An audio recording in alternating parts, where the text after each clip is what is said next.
दुनिया में कदम कदम पर हमें नाखुशगवार वाक़यात का सामना करना पड़ता है। नाखुशगवार बातें जो हैं ये हमें गुस्सा दिलाती हैं, हमें इश्तियाल दिलाती हैं, जिनसे हम भड़क उठते हैं।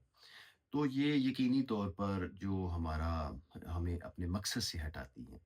तो ऐसी हालत में अगर इंसान ये करे कि वो किसी नापसंदीदा बात पर, किसी नाखुशगवार वाक़ये पर या किसी नामुवाफ़िक चीज़ पर अगर वो उलझ पड़े, तो वो यकीनी तौर पर जो एक सफ़र है कामयाबी का, उसको जारी नहीं रख सकता और वो नामुवाफ़िक चीज़ों में उलझ कर रह जाता है। तो इस मसले का जो वाहिद हल है वो सब्र है। सब्र का मतलब ये है कि बर्दाश्त करना, रोकना और अपने आप को थामना।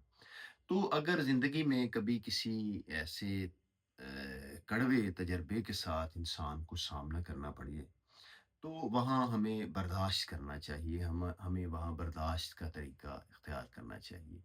तो सब्र जो है वो दुनिया के जो रोज़मर्रा के मसाइल हैं, एक तरफ तो ये उनका अमली हल है, तो दूसरी तरफ जो सब्र है ये हमारी शख्सियत की तामीर का ज़रिया है।